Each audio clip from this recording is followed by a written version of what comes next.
Okay, so fast forward to top 8 NACT teams were announced right before the start of the regular season.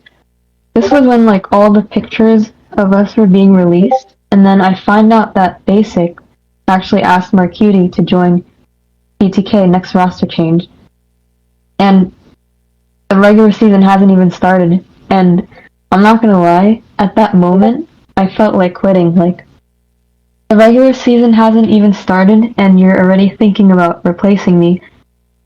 And I was thinking, like, why am I here if somebody isn't comfortable with me on the team? You know what I mean? Like, I don't know if you know Yeah. how it feels, but that feeling isn't good when somebody wants to replace you. And I mean, I guess I didn't have a chance to prove myself yet. And because this was before regular season, like, we didn't really play. And this was also done behind my back. So, to this day, he doesn't even know that I know he tried to replace me. But I guess now he knows, since I'm talking about it now. And, but I'm gonna be completely transparent about it. Like, when I heard that, I thought about quitting, and I went to talk to my friend on the team, Cole World, and our coach, Midnight, and they talked me out of quitting. And I also thought about how selfish it was to just quit the team, since the rest of the team, Milo, Zane, and Cole World, they didn't do anything to me. It was just Basic who was thinking about replacing. And I also yeah. knew how much Zane wanted to win the tourney. So if I left, they would just be stuck with Arvel or Cardi for Mage, and they both don't play it. So they would be like -1 for an important role that nobody plays on that roster. So I thought like it would be kind of messed up. But I also had the goal of winning, and I thought it would be pretty weak if I let like him just talking like that bring me down. So in the end, I decided to not quit and just to prove him wrong with my NACT performance. But I never brought this up. And then, like, first match of regular season, we lose to Area 77. And Basic, again, goes around blaming me for the loss, saying, like, I got nervous or something. And then, this is all behind our backs, of course. This was also, like, a week gap from the last time he wanted to replace me, so, like, a consecutive week. So, like, 1 week before he's thinking about replacing me. And then right when the regular season starts, he's replacing me as well. But after the loss, the team morale was pretty shit, and we were like drifting away from each other because obviously we don't like losing, and we didn't feel like a team. And we figured out we figured out that we had to do something if we wanted to win. Like we can't keep this shit morale up if especially since we had a GG game coming up the next weekend, which was the most important one. And I would like to say that the talk did something. The team morale like boosted, like it got better after we talked. And then from then on, I would like to say that there were no problems until a week or two later about the whole GG and BTK drama where Shark wanted to replace one of the members or something. I don't really know, but and yeah, that's a different drama that we don't need to go into. And then this is when Basic tells everyone that I'm sure Hoon mentioned it somewhere, like the DMs got leaked, and then he tells everyone that it was to ruin Gigi's mental or something. And then we skip a few weeks where we just lose to Gigi in the playoffs, right? And then this was when I find out that Cole World was like messing around or like toying with me, right? And then he allegedly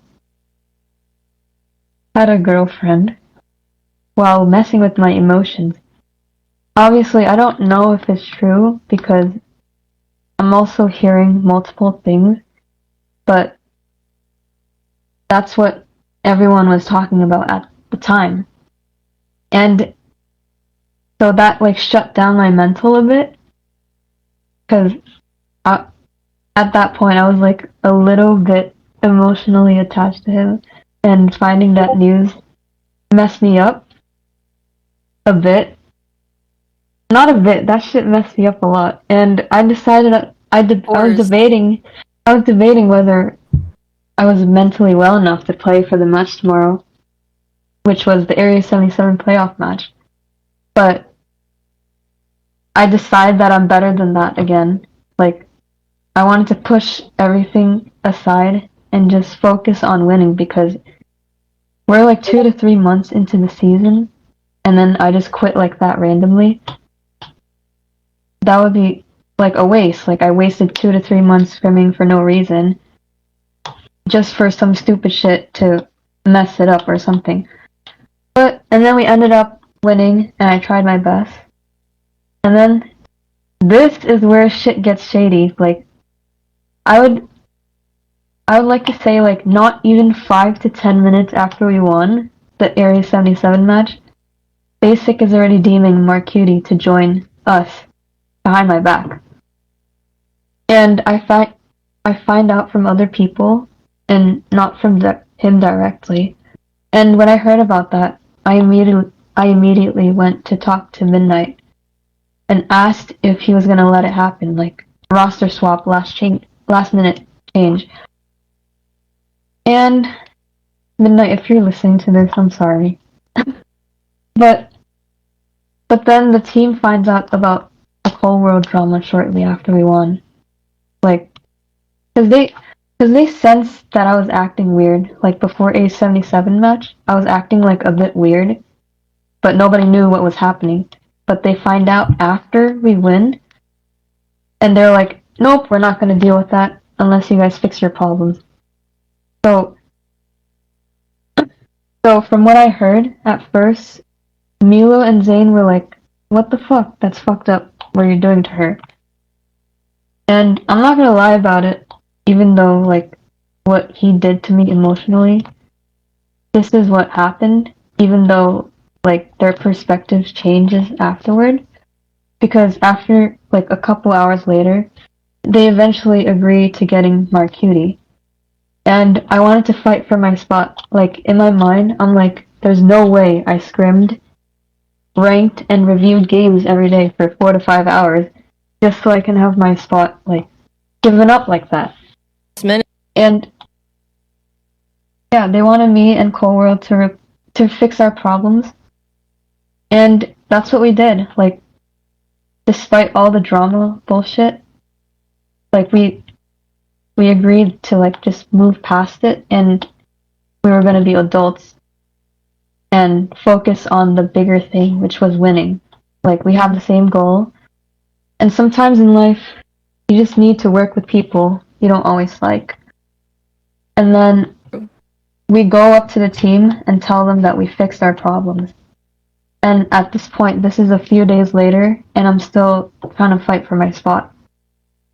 And then, when they heard that we fixed our problems, they still wanted to do the 2-2 scrims, like 2 games with me and 2 games with Marcuti. Mm-hmm. Yeah. And I'm like, we did what you wanted, we fixed our problems. And I was complaining to Midnight, like, why do I still have to do the 2-2 scrims after we fixed our problems? Isn't that the main issue? The connection or whatever between me and Chris, like, whole world, sorry. Like, there would be problems between us, is what they were worried about, and we fixed it. And then this was when I started to realize it was just an excuse they were using to try to replace me. Like, I just feel like they just really didn't want me. And that's how. Well, I guess it started with Basic, right? In the very beginning of the season, when he kind of went behind the team's back to talk to Marcuti and do that, which is crazy to me because you guys won against Area 77, and then you guys won against GG in the second week of the tournament. So you guys were doing extremely well with you on the team. Yeah, I guess it wasn't good enough because I feel like even though we did those 2-2 scrims, no matter how well I did, nothing is gonna change what they think because like when you have this mindset in your mind and like you're like tunnel visioning towards it, nothing will change it. Like if you want to go somewhere, like if you have a plan to go somewhere during the day, you're gonna do that. You're not gonna do something else. Okay, that's a bad analogy. He came in he came in wanting to replace you with Marcuti, then using the 2-2 scrims as just an excuse to kind of justify in his way or another, because it's not going to be evaluated on an equal level. It's just getting what he wants for basic. So there's no point anyways.